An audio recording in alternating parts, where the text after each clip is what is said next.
pessoal, beleza? Mais uma lição na nossa EBD, Escola Bíblica Dominical.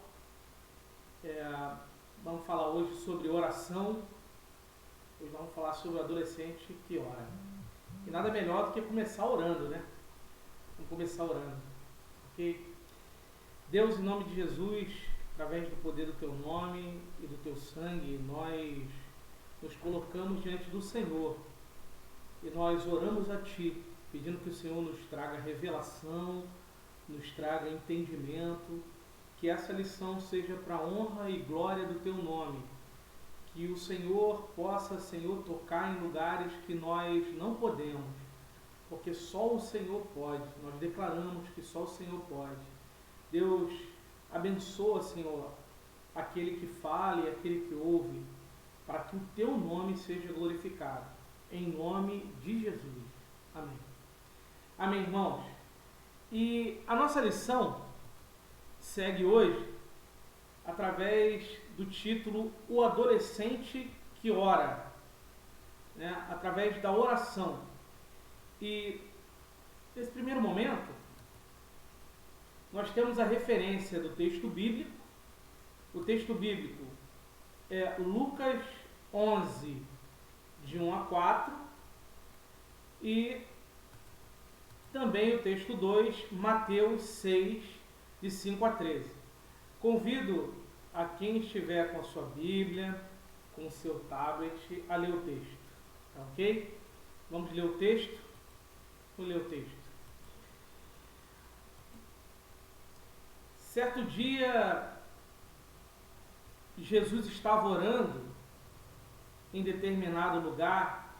Tendo terminado, um dos seus discípulos lhe disse: Senhor, ensina-nos a orar, como João ensinou aos discípulos dele. Ele lhe disse: quando vocês orarem, digam: Pai, santificado seja o teu nome, venha o teu reino, dá-nos cada dia o nosso pão cotidiano, perdoa-nos os nossos pecados, pois também perdoamos a todos os que nos devem, e não nos deixeis cair em tentação. Próximo texto, o texto 2, Mateus 6, de 5 a 13. E diz assim, pessoal: E quando vocês orarem, não sejam como os hipócritas. Eles gostam de ficar orando em pé nas sinagogas e nas esquinas, a fim de serem vistos pelos outros. Eu lhes asseguro que eles já receberam sua plena recompensa. Mas quando você orar, vá para o seu quarto, feche a porta, ore a seu pai que está no secreto. Então seu pai, que vê no secreto, o recompensará. E quando orarem, não fiquem sempre repetindo a mesma coisa, como fazem os pagãos. Eles pensam que por muito falarem, serão ouvidos. Não sejam iguais a eles, porque o seu pai sabe do que vocês precisam, antes mesmo de o pedirem. Vocês olhem assim: Pai nosso que estás nos céus, santificado seja o teu nome. Beleza, pessoal? E agora a gente vai para o nosso texto de destaque, para o nosso ponto de partida.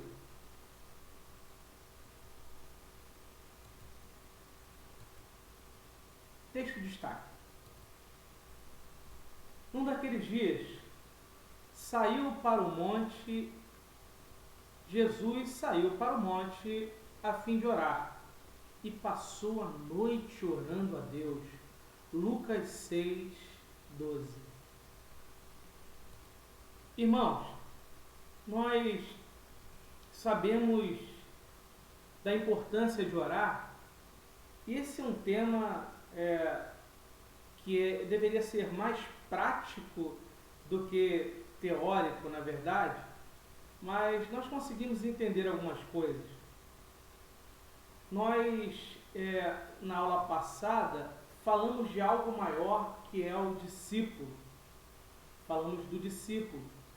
E aqui existe algo que é o discípulo, recebendo também instruções do Senhor nesses textos.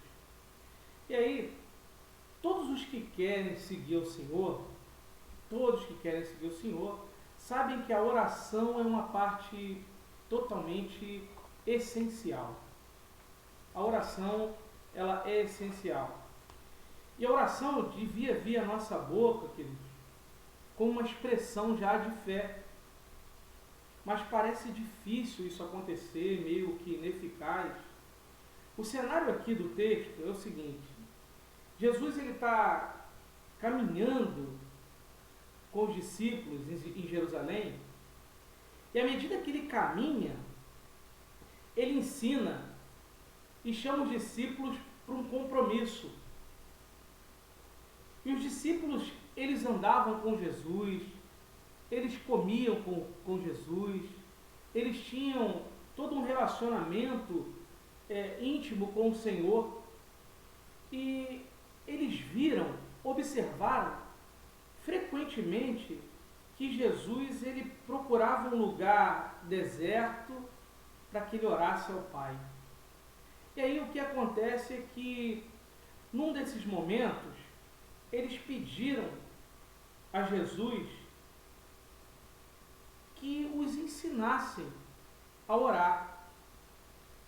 E aí Jesus responde com o texto que nós lemos em Lucas 11, ensinando uma oração muito conhecida, que é a oração do Pai Nosso. Sequencialmente nós vamos ver isso. Então, o cenário é esse.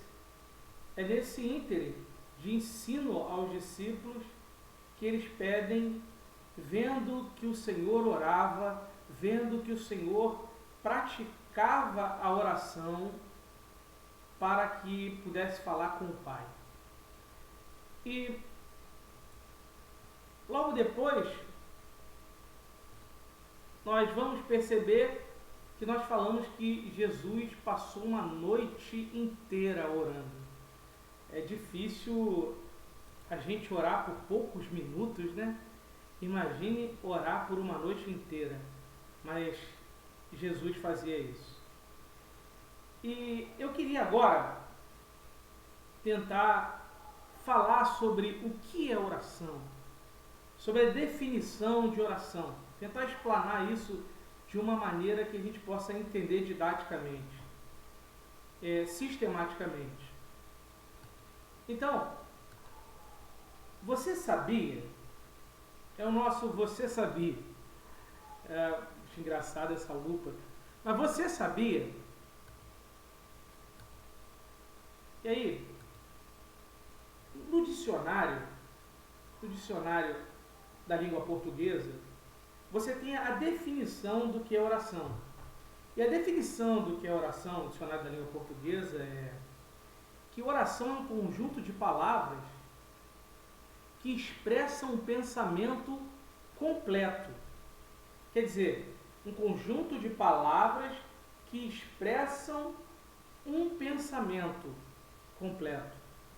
Isso quer dizer, tirando uma conclusão, que a oração é um diálogo. A conclusão disso é que a oração é um diálogo. E para esclarecer mais, a gente vai recorrer ao grego para a gente quebrar essa palavra diálogo, para você entender essa ideia. Diálogo no grego, a gente divide a palavra dia, que é por intermédio de, por meio de, e a palavra logo, que vem de logos, da palavra. Então, a ideia é que diálogo é nada mais por intermédio da palavra. Isso também pode ser explorado também no hebraico e também no grego. No hebraico, essa palavra oração, que gera o diálogo, quer dizer, essa palavra, ela tem a ver com intercessão. E do grego tem a ver com voto. Então, no hebraico, a gente entende com essa ideia de intercessão e no grego com essa ideia de voto. Trocando isso em miúdos, para que a gente possa entender, a oração é realmente essa ideia de conversa, de conversação, de comunicação. Observe. A oração é a forma mais eficiente de comunicação entre o homem e Deus. Então, é o que está escrito realmente. A oração é a forma mais eficiente de comunicação entre o homem e Deus. Então, nós já entendemos que a oração, ela é um conjunto de palavras que transmite o pensamento completo, e a conclusão disso, que a oração é um diálogo, ou seja, é, na verdade, por intermédio da palavra que ela acontece, através de uma conversação. E a oração é a mais eficiente forma de comunicação entre o homem e Deus. Então, a introdução define oração. Vamos tentar aprofundar mais sobre essa ideia de oração. Tentar aprofundar um pouquinho mais sobre essa ideia de oração. Então, na nossa introdução aqui agora, a definição de oração, ela tem algumas quebras. E eu queria que nós entendêssemos essas variáveis. Na definição de oração, por exemplo, olha lá.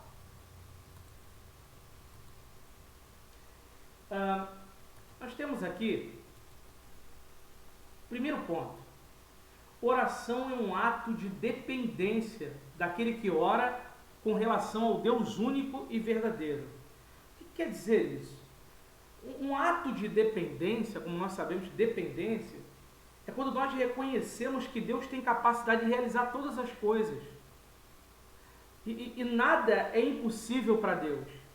E quando nós reconhecemos que nada é impossível para Deus, nós temos essa ideia de dependência. Então, através da oração, nós reconhecemos isso, que nada é impossível para Deus. E quando nós reconhecemos isso, há uma dependência daquele que ora em relação ao Deus que é único. No próximo ponto, veja, oração é um ato de fé. O que oração seria como um ato de fé? O que seria isso? A gente consegue entender isso em Hebreus 11, verso 1. Porque fé é a certeza daquilo que esperamos e a prova das coisas que nós não vemos. Então, nós não vemos coisas, mas nós oramos por isso. Então, a oração também é um ato de fé. Olha o próximo, número 3. A oração é um ato de comunhão com Deus. Sim, a oração é um ato de comunhão com Deus. É porque é um momento em que Deus fala e também ouve aquele que ora. Então nós temos aqui uma relação entre o que fala e o que ouve. Existe uma comunhão realmente das partes. Oração também é um ato de adoração e reverência ao Senhor. Por que a oração é um ato de adoração e reverência ao Senhor? Aquele que ora a Deus, ele não pratica idolatria. E não tem outros deuses como seu Senhor. Por que isso? Porque, na verdade, ele reconhece, quando ele fala que oração é um ato de adoração e reverência ao Senhor, ele reconhece um único Deus. Quando ele reconhece esse ato de adoração ao único Deus, ele não pratica idolatria. Então, coisas rápidas para definir em oração. Oração é um ato de dependência, oração é um ato de fé, oração é um ato de comunhão com Deus, e oração é um ato de adoração e referência ao nosso Senhor. Amém? Então, quebramos de uma forma mais profunda essa ideia de oração. Tá ok? Vamos para o próximo tópico. A oração, ela é vital na vida espiritual do cristão. Quando nós falamos isso, nós queremos dizer que a oração, ela é vitalícia, ela deve acontecer na vida do cristão. A oração, ela deve fazer parte da vida do cristão. Então, nós temos que ter, irmãos, uma vida de oração. Você tem que ter uma vida de oração. Eu tenho que ter uma vida de oração. E aí, as orações, elas têm benefícios. E quais são os benefícios de uma vida de oração? Veja o que nós destacamos. O primeiro benefício é que Deus quer desejosamente nos ouvir. Deus deseja nos ouvir. No Salmo 72, 12, ele vai falar que o Senhor, ele livra o necessitado quando clama, quando ele é clamado pelo necessitado. Como também o Senhor livra também o aflito. E ainda mais o que não tem quem o ajude. Então, Deus desejosamente quer nos ouvir. Através do nosso clamor, Ele livra quando estamos necessitados. Ele livra o aflito. Ele livra aquele que está órfão, aquele que não tem ajuda. Então, o primeiro benefício é porque Deus quer desejosamente nos ouvir. O segundo são que nas batalhas espirituais que são travadas, nós temos a arma espiritual. Existem batalhas espirituais que são travadas com armas espirituais.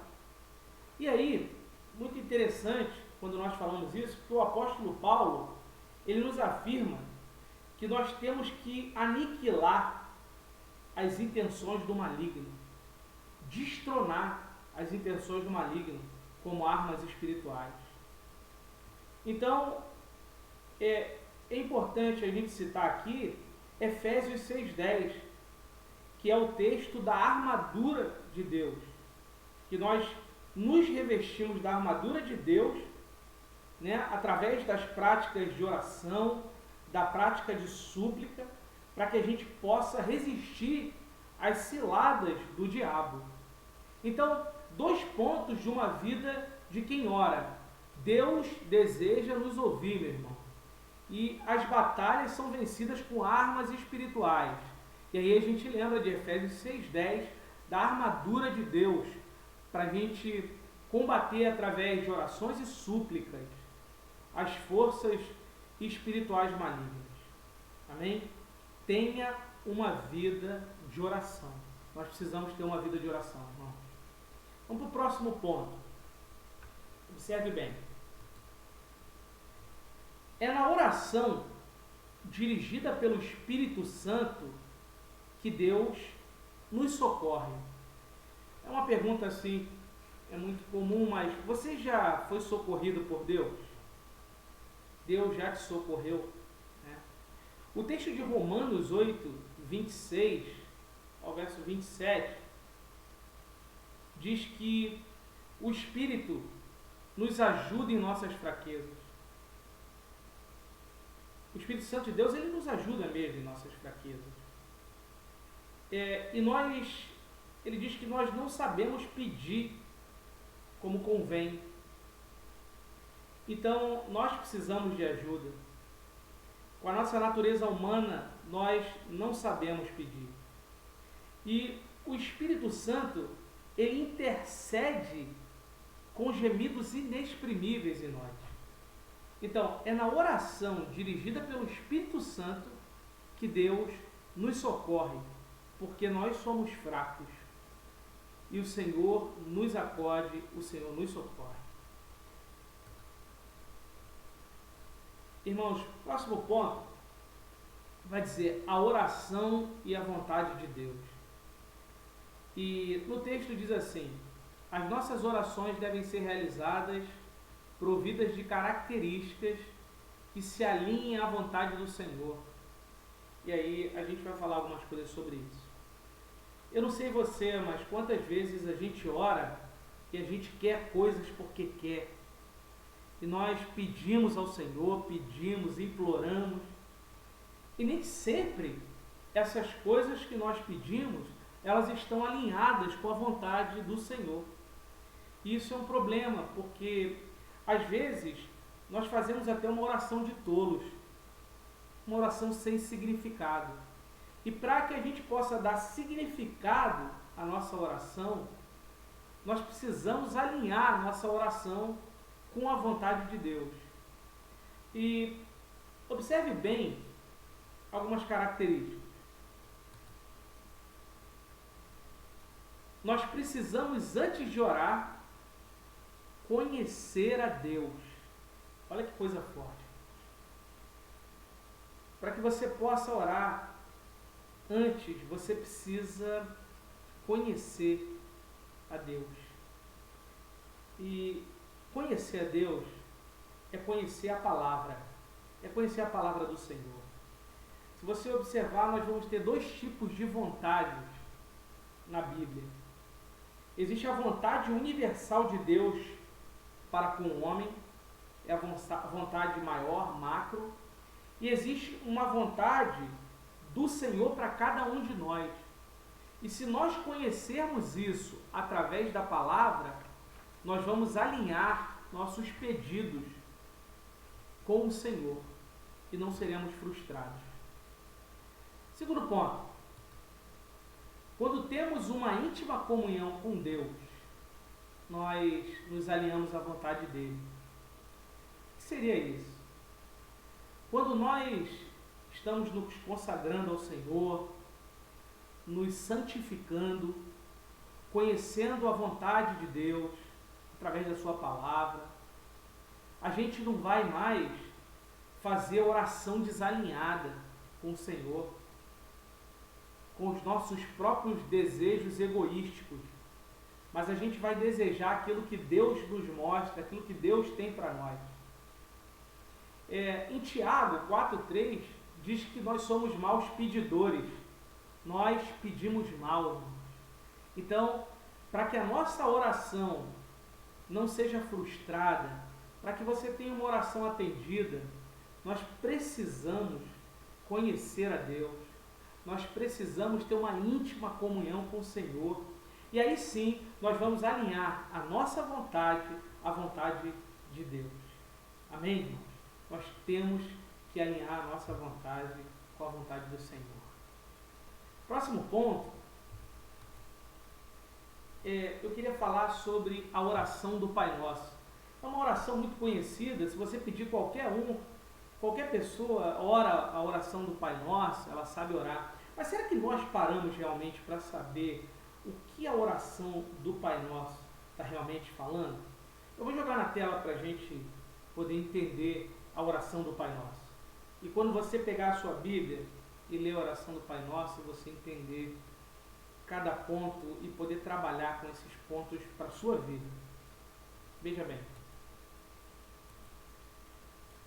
Bom, na oração do Pai Nosso, no primeiro momento, ele fala assim: Pai Nosso que estás nos céus. E quando ele fala Pai Nosso que estás nos céus, nós observamos que quando nós chamamos o Senhor de Pai, Ele é o Senhor. E se Ele é o Senhor, nós temos a consciência de que nós somos filhos. E aí é que vem o grande negócio de muitas pessoas quererem colocar Deus na parede. Deus, eu quero isso, eu te coloco, colocando Deus na parede. Mas Ele é o Senhor. É Ele que manda. Ele é que é o oleiro. Nós somos o barro. Então, quando nós oramos o Pai Nosso, a primeira consciência que nós temos é que Ele é o Senhor. Pai Nosso quer dizer, Ele é o Senhor, nós somos os filhos. Cada um tem o seu lugar. Amém? Observe. Quando nós falamos santificado seja o teu nome na oração, né? Isso quer dizer que Deus é santo. Quando nós falamos santificado seja o teu nome, a primeira coisa é que Deus é santo. E se olharmos no livro de Pedro, 1 de Pedro, de 1, verso 15 e 16, né? Ali vai dizer: sede santos como eu sou santo. A verdade é que Deus deseja que nós sejamos santos como Ele é santo. Então, santificado seja o teu nome, Deus é santo e nós precisamos nos santificar. No próximo ponto, ele diz: venha o teu reino, faça a tua vontade, assim na terra como no céu. Isso quer dizer buscar a vontade de Deus. Irmãos, aqui existe algo muito legal da gente comentar, porque a nossa oração, ela não manipula Deus. É ler do engano pensar que a nossa oração ela vai manipular Deus para fazer a nossa vontade. Ele não vai fazer a nossa vontade. No Getsêmani, no momento de sofrimento, Jesus ele coloca a vontade do Pai acima da vontade dele. Ele sabia que sofreria, mas ele coloca a vontade do Pai sempre acima da vontade dele. Que venha o teu reino, que o teu reino seja feito, que a tua vontade seja feita, não a minha. Porque a nossa vontade ela vai para a cruz com o Senhor. Amém, irmãos? Vamos no próximo ponto, olha lá. Vamos lá no próximo ponto. Próximo ponto. O pão nosso de cada dia nos dai hoje. Quando o pão nosso de cada dia nos dai hoje, a gente fala Deus é o nosso provedor. Deus é o que nos dá, o que nos fornece. Ele é quem nos sustenta. É bom diferenciar nesse momento, né? Aqui nós estamos falando da dependência de Deus e não estamos falando de exigência a Deus. Aqui nós estamos falando da dependência de Deus e não exigência a Deus. Deus nos dá o pão nosso de cada dia. Também aqui não tem nenhuma relação com uma prosperidade grotesca, não é nada disso. É que o Senhor ele vai nos prover, Ele vai nos ajudar, Ele vai estar conosco. Então, dependência de Deus nas coisas físicas, em tudo nós dependemos do Senhor. Não exigimos a Deus, dependemos. Amém? Próximo ponto. Observe lá. E perdoa as nossas dívidas, assim como nós perdoamos aos nossos devedores. Aqui há nada mais, nada menos do que o Deus que nos perdoou. E se Deus nos perdoou, assim como nós recebemos perdão, nós também temos que perdoar e ser misericordiosos. Esse ponto muito interessante porque nós precisamos perdoar, porque Deus perdoou. Jesus tem que falar conosco através do perdão, irmãos. Nós precisamos praticar isso. Outro ponto. E não nos deixeis cair em tentação, mas livra-nos do mal, pois teu é o reino, o poder e a glória para sempre. Amém. Nesse momento, nós estamos falando em tentação.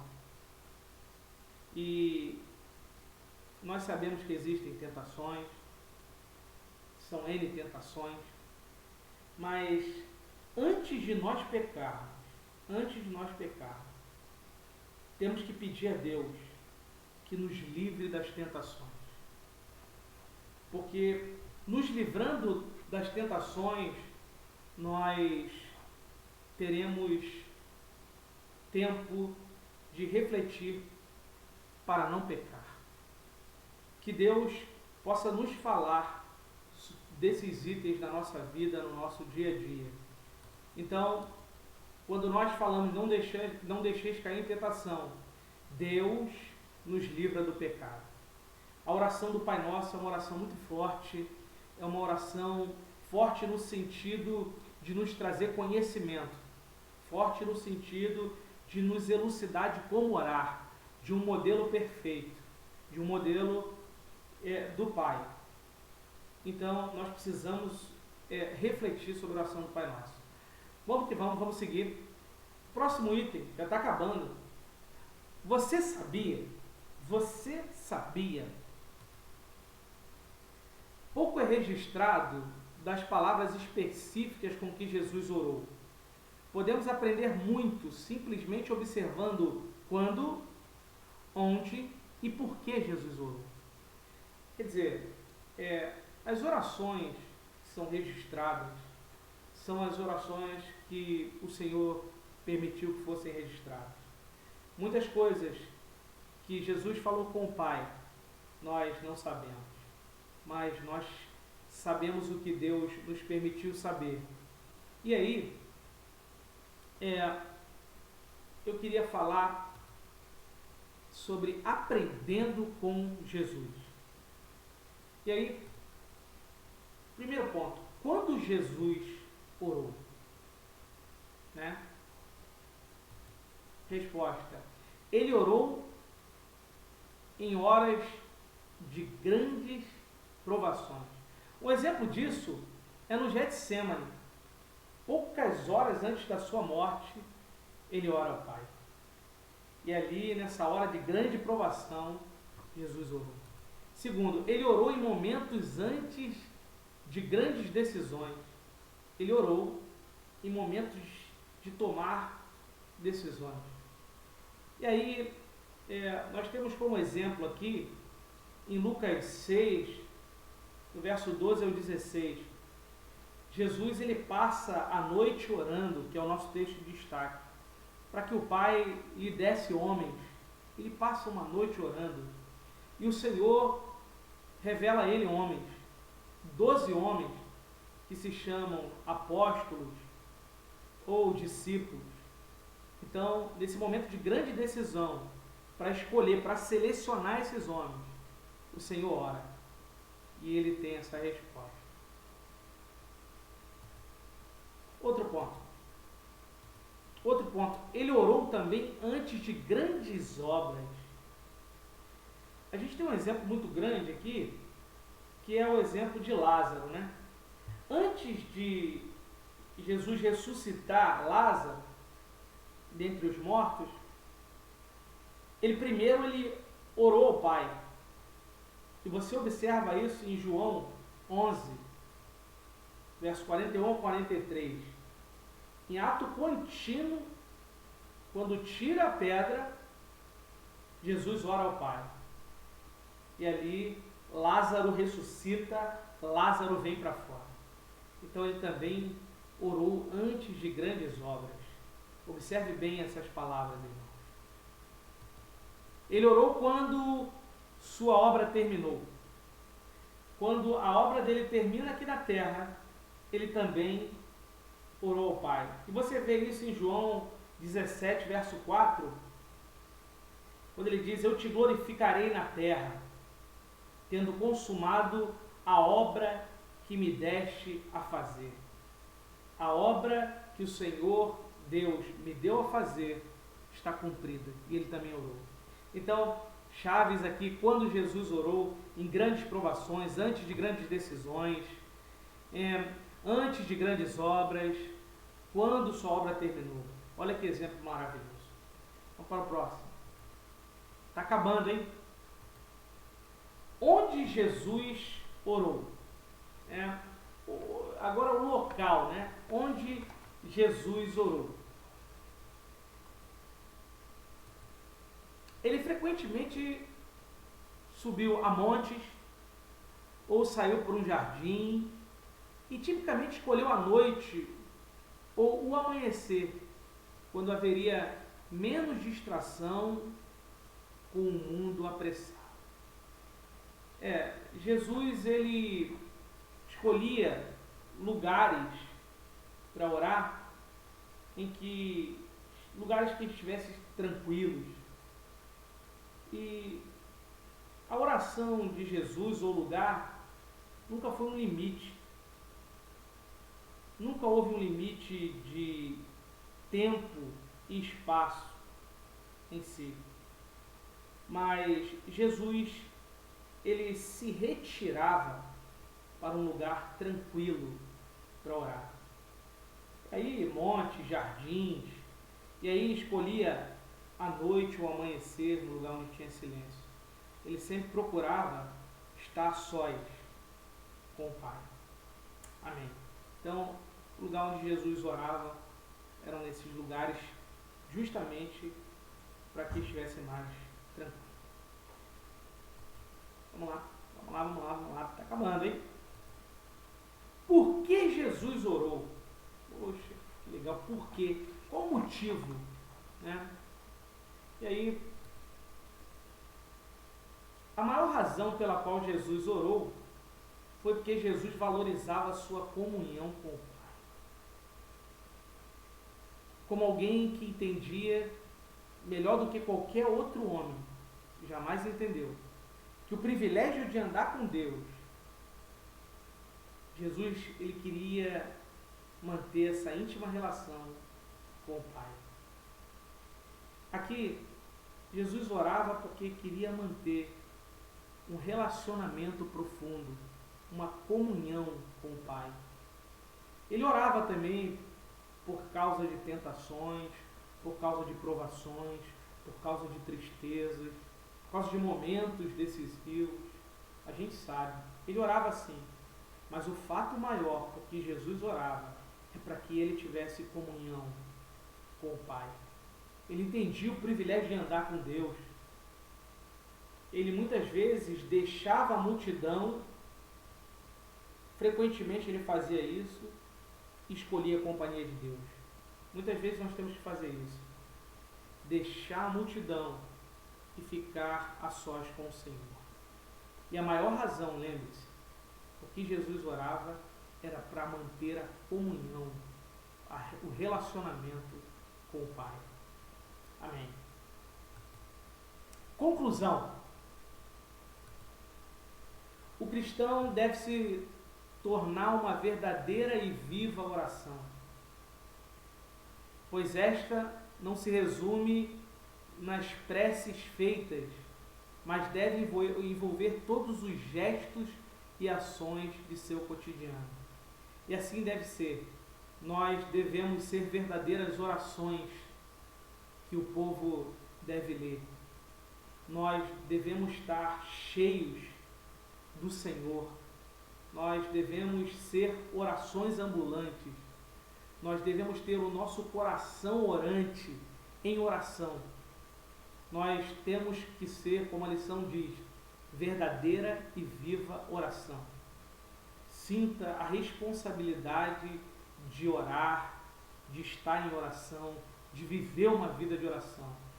Eu te encorajo a viver uma vida de oração, meu amigo, meu aluno. Viva uma vida de oração.